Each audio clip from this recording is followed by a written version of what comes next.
I don't know when it started, but I began seeing live comments floating in front of my eyes. In their words, I'm the male lead of a tragic romance novel. Because of the meddling of my wife's little assistant, my parents and younger sister all died horribly, and I ended up seriously injured and disabled. Then my wife starts regretting it and goes insane trying to win me back. I honestly can't believe any of this is real. After all, life isn't a novel. Besides, don't they think it's ridiculous to cast a combat coach as a tragic romance male lead?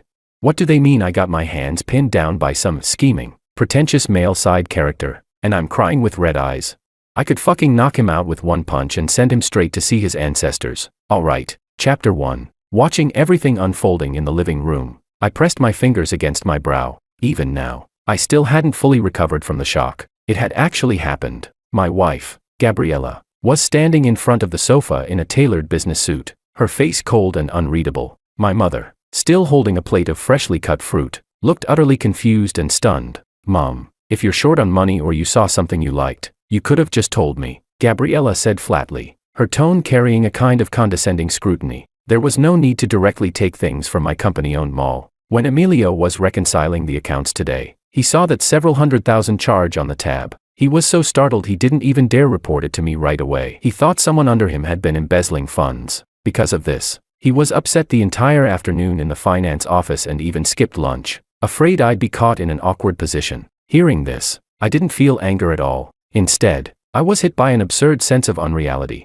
because just half an hour earlier, a line of golden text had floated in front of my eyes out of nowhere. It looked exactly like the comment overlays you'd see on a video site. It clearly predicted that Gabriella, after being influenced by a few words from her assistant Emilio, would come home and put on a cold face toward my mother, accusing her of being greedy for her money. At first, I thought I was just hallucinating from exhaustion. I had been training athletes for competition lately, pulling too many all-nighters. After all, something like this, something supernatural, had no scientific explanation. It only existed in novels, where people could see live commentary. I tried to speak up and warn my mother, or call Gabriella to confront her, but something strange happened. The moment I tried to reveal what those words were, my throat felt as if it had been sealed with concrete. Not a single sound would come out, as if some unseen rule was warning me, spoilers were not allowed. And those words didn't just predict today's ridiculous scene, they also laid out my entire future. According to them, I was the male protagonist in a tragic novel. In the future,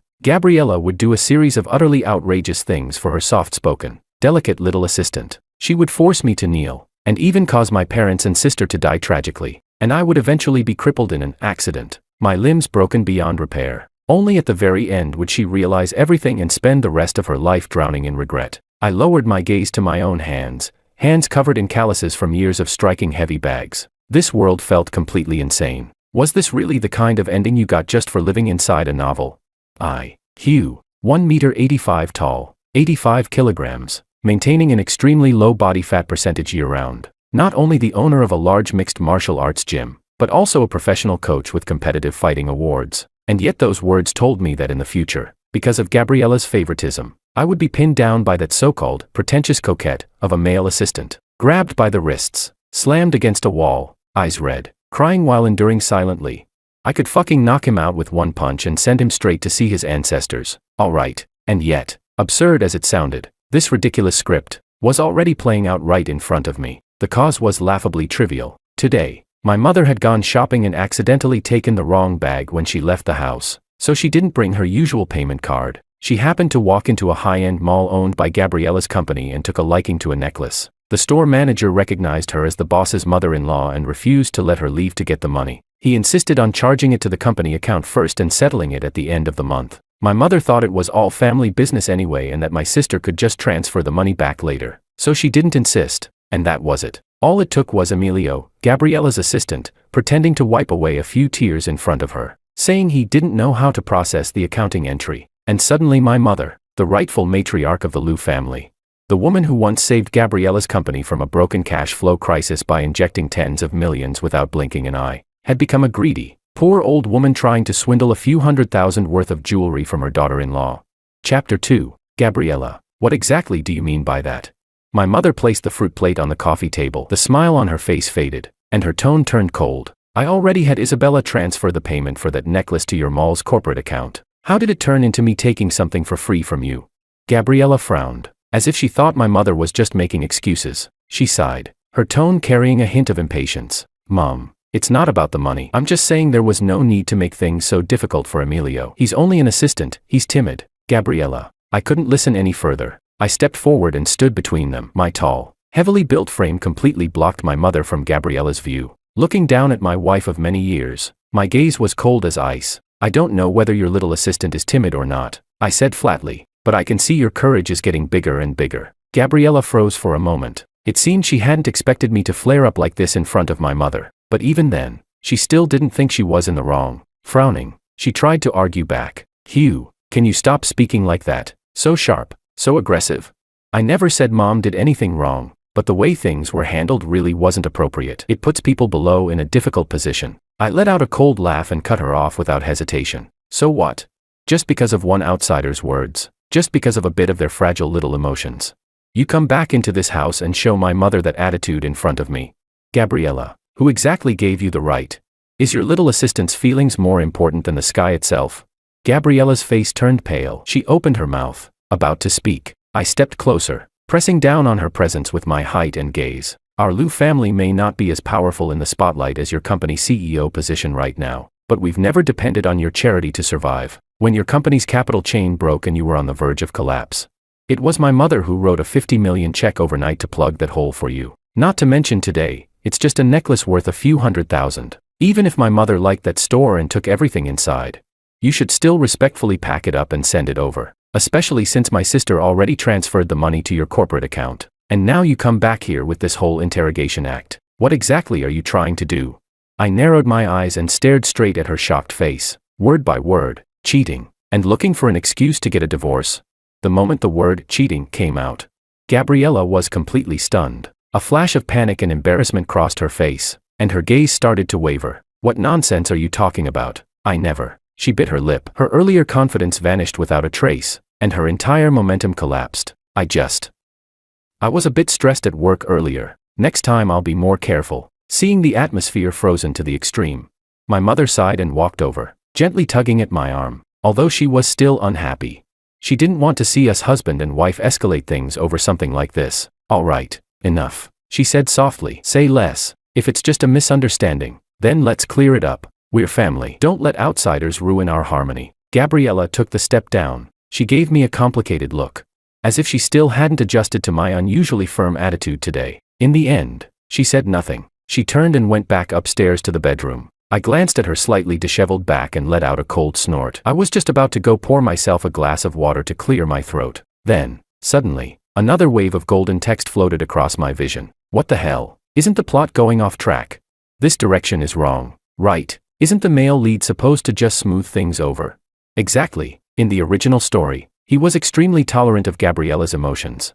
According to the script, he should have made his mom apologize to that little assistant, then go sulk on the balcony smoking in silence. Why did the male lead suddenly learn to speak, and why is he so tough now?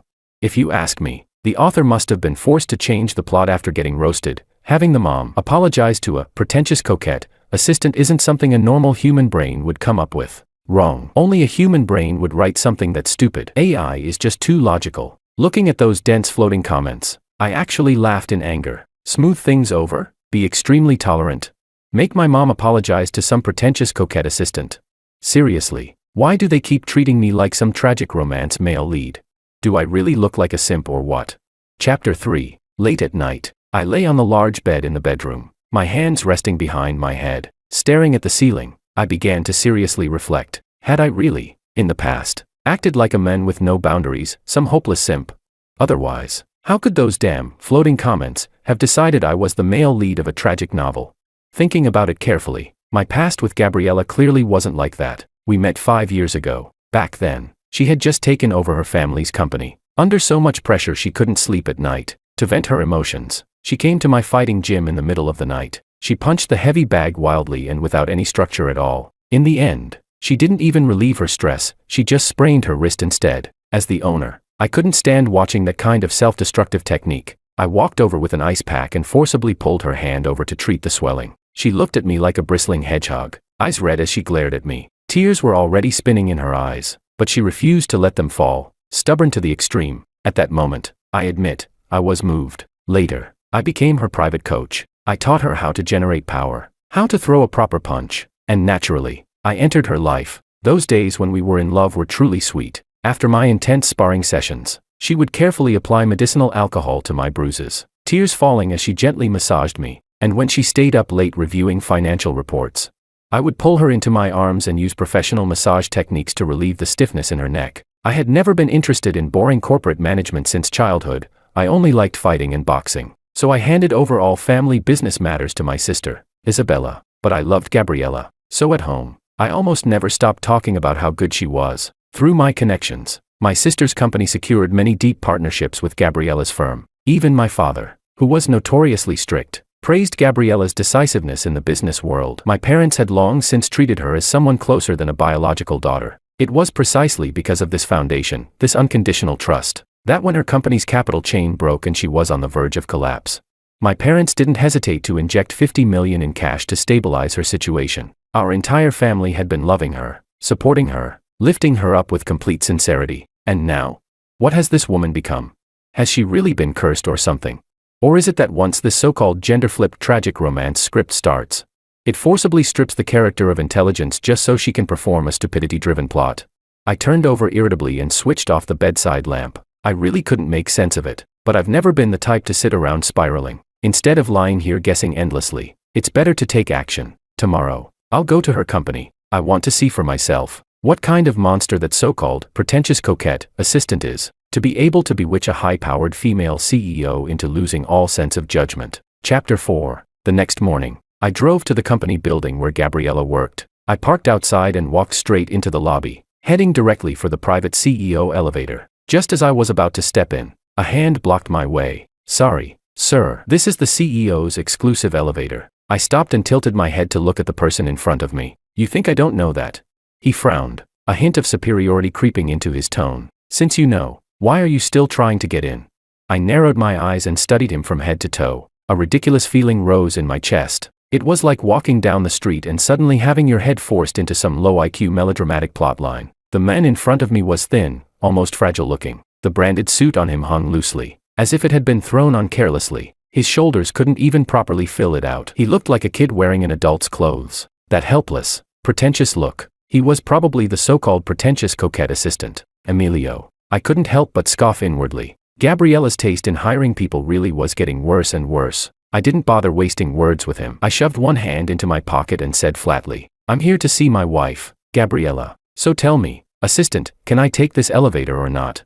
At the word wife, Emilio's eyes flickered noticeably, but instead of stepping aside, he straightened his thin back even more and said confidently, "Sorry, company rules. This elevator is off limits to anyone except the CEO. Only the boss Gabriella and us close assistants are allowed to use it." He deliberately emphasized the words close assistants. There was a hidden provocation in his eyes, as if he was flaunting some unspeakable privilege in front of me. After hearing that, I almost laughed out loud from anger. In this day and age, even a tea-serving assistant thinks he can wield authority like a decree, and now he's here trying to assert dominance in front of me. I didn't even feel like arguing with him. I simply took out my phone and called Gabriella. It rang twice before she picked up. Before she could even speak, I cut in coldly. "I'm at the CEO elevator on the first floor of your company. You've got 3 minutes to come down and deal with this useless trash who clearly doesn't know his place. Miss it, and don't bother coming." Click. I hung up immediately. The lobby was busy with people coming and going. The commotion naturally drew attention. A few employees nearby were whispering, "Emilio's at it again, acting all high and mighty. I wonder which unlucky guy ran into him this time." No idea. Probably some clueless business partner messing with Emilio. He's going to get wrecked. At that moment, a junior administrative girl walking past with a coffee stopped in her tracks. The moment she saw my face, she inhaled sharply. After hearing her colleague's comments, she rolled her eyes and let out a cold laugh under her breath. "Unlucky guy. I think Emilio's the one who's about to get kicked out." The others clearly didn't believe her. "Come on, you know how much Gabriella favors Emilio. Last time a department head just questioned his arrangement, she publicly reprimanded the manager and backed Emilio completely. If this guy really talks to Emilio like that, he's definitely finished." The admin girl looked at Emilio with the same gaze you'd use for someone already dead. Then she said quietly, "You guys know who that man is? That's Gabriella's husband." Chapter 5. Before 3 minutes had passed, the private elevator chimed. Ding. Gabriella stepped out in a hurry, her high heels clicking sharply against the floor. She took in the tense standoff in the lobby and frowned, saying nothing. Then she led us straight to the top floor. In the CEO office, I sat in a leather sofa like I owned the place, one arm draped lazily over the backrest. My gaze landed on the man standing behind Gabriella with his head lowered. Emilio, go on. I tilted my chin slightly, my tone dripping with sarcasm. Weren't you pretty bold downstairs? Tell me again about your company rules. Emilio flinched and glanced at Gabriella like a wronged child seeking protection. In a pitiful voice, he said, CEO, I was only strictly following the rules you set. I didn't know your husband would react so strongly. Gabriella sighed, clearly trying to smooth things over. Hugh, don't make things difficult for him. That elevator is indeed restricted to executives and close assistants. He just started not long ago. It's normal that he didn't recognize you. Innocent ignorance shouldn't be blamed. I couldn't help but raise my hands and clap lightly. Clap, clap. The crisp sound echoed sharply in the quiet office. I heard your employees talking downstairs and didn't believe it at first. I let out a cold laugh and looked straight at Gabriella. So you're really going to take the blame for him? Tell me, Gabriella, what exactly do you see in someone like him? Gabriella's brows snapped together, her expression turning cold. Hugh, what are you even thinking? Emilio is a top university graduate. I hired him to bring fresh talent into the company. Can you stop imagining things so disgustingly? Emilio's eyes turned red at just the right moment, his voice trembling slightly as he added in a deliberately fragile tone. Sir, if you're unhappy with me, just come at me. Please don't let this affect your relationship with the CEO. I'll resign if that's what you want. The moment his performance landed, another wave of golden text flickered in front of my eyes. Here it comes. Classic scene. Finally the favoritism arc begins. This is exactly the taste. The male lead is definitely about to storm out in anger, and the female lead will go comfort the assistant. Perfect. Quick, quick, let him say, you're choosing him over me. With red eyes, I let out a cold inward laugh as I watched the flood of comments. Storming out. Self-destruction. And just hand this bastard the whole stage.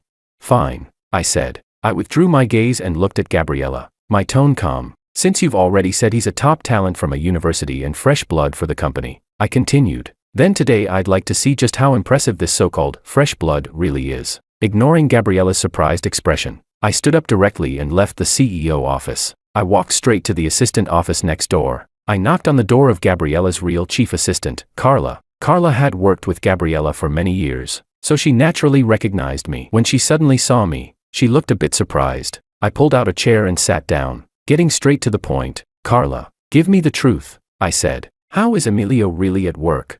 The moment she heard the name, Emilio, Carla's previously professional smile instantly collapsed. She glanced carefully toward the hallway to make sure no one was around, then let out a long sigh. The frustration of a corporate worker completely exploded in that moment. Don't even get me started, it's a complete mess.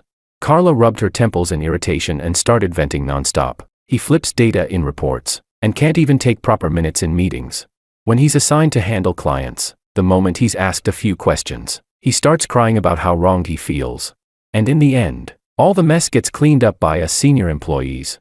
The more she spoke, the angrier she got. She slammed the desk with gritted teeth. If he were at least trying or improving, I could tolerate it. But he has zero strengths, he can't do anything right, and the only thing he's good at is acting like he has backing from above. I honestly don't understand why the CEO is keeping him at all. Chapter 6. I didn't stay long at Carla's place. After leaving, I made a few stops to ask around with some former employees I was still on good terms with. In less than half an hour, I had a clear picture of Emilio's recent work performance and daily attitude. I took the stack of printed documents Carla gave me and pushed open the CEO office door again. Bang. I threw the pile of error-filled reports and poorly formatted documents straight onto the desk. So this is your so-called elite university talent. I braced my hands on the edge of the desk and looked down at Gabriella, my tone full of mockery. Been here a whole month and he still can't even align text to the center without 3 senior employees teaching him step by step. You're paying this useless troublemaker $10,000 a month. My serious question now, Gabriella, you keeping him around, are you planning to cheat on me?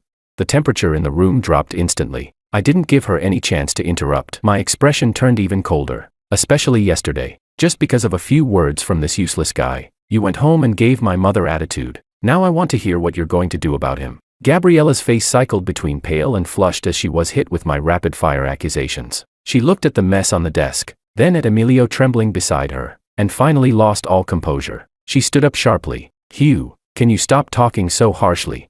I already said yesterday was a misunderstanding. I never meant to give your mom attitude. Why are you so fixated on this? Why are you being so aggressive toward a fresh graduate? Emilio immediately caught the shift in Gabriella's attitude. His eyes reddened again, voice trembling as he launched into his practiced act. Mr. Hugh, please don't be angry at the boss. I'm just too stupid, too slow to learn. I haven't been able to help her enough with work. If you don't like me, I'll leave. Please don't fight with Gabriella because of me. Looking at his nauseating performance, I didn't even want to spare him a second glance. I straightened up, adjusted my sleeves, and looked at Gabriella with a calmness that felt almost dangerous. You're not going to deal with him. Fine. Then get ready to sign the divorce agreement. The moment those words landed, Gabriella froze completely. A flicker of disbelief and panic crossed her eyes. At that moment, another line of golden text floated before my vision. What? The male lead is this ruthless? Weren't we supposed to get the usual red-eyed endurance arc? He just went straight for divorce. This plot is totally broken. Where's the author? This is so satisfying. This is how normal people react. The male lead finally got a brain. Did the damn author get his mother greeted by readers? Did this tragic story just turn into a revenge power fantasy? I ignored the flashing comments in front of me. My eyes were fixed on Gabriella. I spoke word by word, without any hesitation. Gabriella, I told you this a long time ago, before we met. I don't care what kind of person you were, and I would never use your past against you. But after marriage, don't try to challenge my bottom line. After saying that, I left the company. I was afraid that if I stayed any longer, I'd lose control and beat that damn pretentious coquette to a pulp. Chapter 7. After leaving Gabriella's company, I got into my car and started the engine. On the way back, I drove with one hand on the steering wheel, my brows tightly furrowed, still unable to make sense of everything. Based on the information those floating bullet comments provided, in the original storyline, my parents and my younger sister were all ultimately killed by this so-called Emilio. But looking at him now, it sounded completely absurd. A man who had only been working for a month and couldn't even properly center a line. A Word document. What kind of earth-shattering scheme could he possibly come up with? What? Was he going to annoy people to death with his disastrous reports? Still, I've never been someone who goes into a fight unprepared. As the saying goes, you don't fear a schemer with ambition, you fear a fool with sudden inspiration. Who knows what a shameless, bottomless, pretentious coquette type like him might do when pushed too far. At a red light, I picked up my phone and called a security company. I ordered them to upgrade all surveillance and security systems at the old family estate that very day. Then I called my younger sister, Isabella. The moment she picked up, I got straight to the point and told her to be careful when going out recently. Isabella let out a cold snort on the other end. Bro, you've noticed something off about that male assistant around Gabriella too, haven't you? I paused. You've seen him? Seen him? That's an understatement. Her voice was full of disgust and disbelief. Last week I went to your sister-in-law's company to negotiate the next quarter's renewal contract. That guy came over carrying 2 cups of hot coffee. He was still 2 meters away from me when he suddenly tripped flat on his face. The boiling coffee almost spilled all over me, and he didn't even try to fix the situation. He just stood there with red eyes apologizing, saying he's clumsy and didn't mean it. Isabella gritted her teeth. I was honestly speechless. If it wasn't for the fact it was your sister-in-law's company and I didn't want to make things awkward for her, I would have pulled that deal right there and then. After listening to my sister's furious rant, I sat in the driver's seat completely speechless, flat on his face, spilling coffee, red-eyed apologies and fake innocence. That guy really had the full, pretentious coquette villain starter pack. I rubbed my temples, unable to stop myself from internally complaining. This world, was it some kind of gender-swapped melodramatic romance novel or what? I lowered the car window slightly, letting the cold air rush in, trying to clear the absurd irritation in my chest. My mind sharpened a little as I reviewed everything again. The trigger may have been that idiot, but according to the bullet comments, it was also me, the version of me in the original storyline. That version of me kept tolerating things, kept compromising, for the sake of the bigger picture, for Gabriella's emotions. I kept stepping back again and again, until it ended in my family destroyed, and myself crippled. I glanced at the rearview mirror at my own sharply defined, cold face. It all felt ridiculous. Why was I supposed to endure all that? What? I'm some mutated turtle living in the New York sewers. Why should I let people climb over my head and still hold back my anger?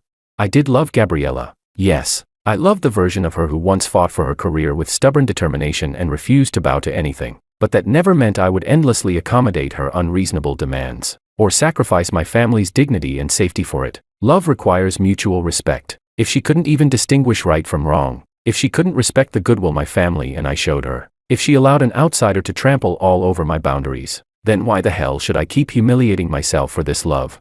Just so I could end up broken, ruined, and waiting like a fool for the aggressors to shed a few crocodile tears. For some cliché redemption arc? No, I couldn't think about this anymore. My fists tightened. Chapter 8. Evening fell, and night slowly covered the sky. I was sitting on the sofa in the living room, just having poured myself a glass of water. The fingerprint lock at the door chimed. Gabriella pushed the door open and walked in. I set down my glass and was just about to ask her whether she had dealt with that useless man, or decided to sign the divorce papers, when, the next second, a thin figure suddenly slipped out from behind her. It was Emilio. He kept his head down, following behind Gabriella like a frightened bird, even carrying her briefcase. Leaning back on the sofa, I stared at the two of them coldly, then let out a laugh out of anger. So what now? Bringing him home so you can personally teach him how to make PowerPoints? Gabriella changed her shoes, walked over, and placed her bag on the coffee table, speaking with a tone of self-righteous rationality. Hugh, let's each take a step back. She directly announced her decision. Emilio is indeed not suitable for the CEO office right now, but he's a fresh graduate. He has potential. Firing him outright would seriously damage his future career. I've already told HR to reduce his salary and transfer him to another department for training. After hearing that, I didn't even feel angry anymore, only absurdity. So in other words, you're protecting him no matter what. The moment Emilio heard that, he immediately launched into his familiar performance again. His eyes turned red, his voice trembling as he cried out, "Mr. Hugh, please don't force Gabriella. My family is poor. I still have younger siblings in school. My parents are sick. They depend on my salary for medicine. I really need this job. Please don't fire me." Gabriella frowned even deeper as she looked at his pitiful act. She turned to me with mild reproach. "Hugh, do you hear what he just said?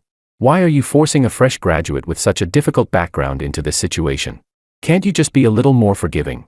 At that moment, Gabriella's phone suddenly rang. The caller ID showed her assistant Carla. She glanced at it, then walked out to the balcony to take the call. The vast living room was suddenly left with only me and Emilio. The moment Gabriella stepped away, another familiar line of golden text floated in front of my eyes. "Here it comes. Male lead and male assistant alone in the same room." This is usually where the classic framing scene happens. I bet 100% he's going to fake a fall and accuse the male lead. He's definitely going to crash into the coffee table. I crossed my arms and stared coldly at Emilio, who was only a few steps away. As expected, that bastard's expression changed instantly the moment Gabriella went to the balcony. The pitiful look vanished, replaced by a flash of malice. He suddenly took 2 steps back. Then, with full force, he slammed himself hard into a wooden display cabinet. Bang! A heavy impact echoed through the living room. A decorative antique vase shattered on the floor. From the balcony, Gabriella immediately hung up and rushed back in. What happened? Emilio collapsed among the shards of porcelain. Clutching his forehead, tears poured down his face like broken beads. He looked at me in terror, his voice sharp and accusatory, as if he had suffered a grave injustice. "Mr. Hugh, why did you hit me? I already agreed to a salary cut. Why won't you leave me alone?" Fine. I'll resign if that's what you want." Chapter 9. Looking at the shattered porcelain scattered across the floor and Emilio sitting there performing like a man possessed, I really didn't expect the upgraded full house security system I had installed that very morning to come into use so quickly. But Gabriella didn't know about the new surveillance yet. I didn't immediately pull out my phone to check the footage. Instead, I leaned back on the sofa and quietly looked at my wife of 5 years. I wanted to test her one last time. Without any evidence, what would she choose? Believe this full of holes pretentious coquette actor, or believe me, her husband? "Gabriella," I interlaced my fingers, my tone as calm as if I were discussing the weather. "Do you believe it?" Emilio clearly hadn't expected that. In such a clear-cut crime scene, I could still remain this calm. By normal logic, I should have already exploded, defending myself and only digging myself deeper. But he reacted quickly and immediately shifted tactics, going for the retreat to advance approach. "Please don't blame Mr. Hugh." Emilio clutched his uninjured forehead, crying pitifully. "It was me who was careless and bumped into it myself. It has nothing to do with Mr. Hugh. It's all my fault. I shouldn't have come into the company. Shouldn't have affected your marriage. I'll leave tomorrow." Every word of his performance was perfectly crafted. On the surface, he was clearing my name, but in reality, every sentence was reinforcing the accusation that I had hit him. Gabriella stood frozen for a long time. She stared hard at Emilio on the ground, her expression shifting unpredictably. After a moment, she finally spoke, her voice slightly hoarse. "Did he really hit you?"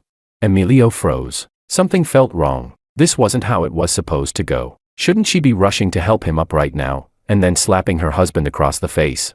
What was happening? Still, he nodded quickly and continued his pitiful act. "Boss, please don't ask." Mr. Hugh just lost his temper for a moment. I don't blame him. Impossible. Gabriella suddenly frowned and cut him off. She looked at Emilio, then at me, her eyes flickering with intense conflict. No one else might do it, but he wouldn't. Gabriella shook her head, as if trying to convince herself, or resisting some invisible pressure. He's a professional boxing and combat instructor. He wouldn't attack someone like this. If he really did, you wouldn't still be sitting here talking, you'd already be unconscious. This doesn't make sense. It really doesn't. Suddenly, she clutched her head in pain, staggering slightly, as if her thoughts were collapsing into chaos. She looked up at me, her eyes filled with confusion and pain. Honey, I don't feel right. It feels like there's a fire burning inside me. I keep wanting to get angry, to yell at someone, but I don't even know why I'm angry. Seeing her desperately struggle against whatever absurd, plot-induced stupidity was trying to take over her mind, the frustration I'd been bottling up finally eased a little. It seemed the woman I'd loved for 5 years hadn't completely become a brainless puppet controlled by this ridiculous novel's plot. So, you haven't completely lost your mind. I stood up, helped her onto the sofa, then poured her a glass of warm water. Have some water first. Calm down. After making sure Gabriella was settled, I turned toward Emilio, who was sitting on the floor, completely dumbfounded. Done with your little act. I pulled out my phone, opened a home security app I'd downloaded earlier, and let out a cold laugh. This morning, I upgraded the entire home security and surveillance system. Full coverage, no blind spots, Ultra HD night vision with audio recording. It clearly captured exactly how you stepped backward, how you threw yourself into that shelf, and everything else. I turned the screen toward him, holding it right in front of his deathly pale face. On the display, his clumsy little self-harm performance was replaying on a loop like the pathetic clown act it was. The evidence was undeniable. Chapter 10. Seeing the ironclad evidence on the screen, Emilio completely broke down. His face turned deathly pale as he scrambled backward, desperately trying to retreat. As he watched me step closer, fear was written all over his eyes. No, that's impossible. Suddenly, like a madman, he grabbed his head with both hands and started screaming into empty space. System, what's going on? Why is the plot wrong? Why did he install surveillance? Why isn't Gabriella siding with me? At the word system, I raised a brow and stopped walking. So that was it. No wonder this bastard had been running around with that disgusting debuff aura. He really did have some kind of cheat. I smiled faintly and slowly rolled my wrist. My knuckles cracked sharply. A system? What are you talking about? I looked down at him, my tone cold and laced with mockery. I only see a mentally unstable man breaking into my home in the middle of the night, screaming nonsense. And when faced with a potential threat like this, self-defense is only reasonable. The moment I finished speaking, I moved. A clean, explosive strike. Bam. Emilio didn't even manage to scream. His eyes rolled back, and he collapsed straight onto the shattered porcelain on the floor, unconscious. Police and an ambulance arrived shortly after. When Emilio woke up, he was still rambling hysterically. Failed mission, system save me, the storyline is collapsing. The doctors diagnosed him on the spot with severe psychological trauma and suspected acute psychosis. He was immediately taken away to a psychiatric hospital that very night. After that, the dense golden bullet comments I used to see never appeared again. The world finally became quiet. As for the secret of the bullet comments and the system, I of course never told anyone. Let it rot inside me forever. Late at night, the bedroom lights were dim. Gabriella curled up in my arms like a startled kitten, still trembling slightly. Thinking back on everything that had happened recently, she still felt lingering fear. Hubby, her voice was muffled against my chest. I've thought about it carefully. Every time I heard Emilio speak, or when he got close, my mind would slow down, like something was covering it. I'd also get this strange anger, like I couldn't control myself and would lash out at you. I'm sorry. She tightened her grip around my waist, tears soaking through my shirt. I almost lost you. I sighed and gently ran my hand through her hair. Even if it was something beyond control, some rules still needed to be set. The person you should apologize to isn't me. Gabriella looked up, eyes red, and nodded firmly. I know. Tomorrow I'll pick out some jewelry Mom likes, and buy some supplements too. Can you come back to the old house with me? I want to apologize properly, to Mom and to Isabella. Seeing that she had finally regained normal clarity and reason, I let out a soft chuckle and nodded. All right, my life should finally be back to normal. But after going through such an absurd farce, I still decided to visit the security company again tomorrow. I'd raise the security level at home and at the gym by another notch. After all, who knows what kind of bizarre, unexplainable nonsense this damn world might throw at me next.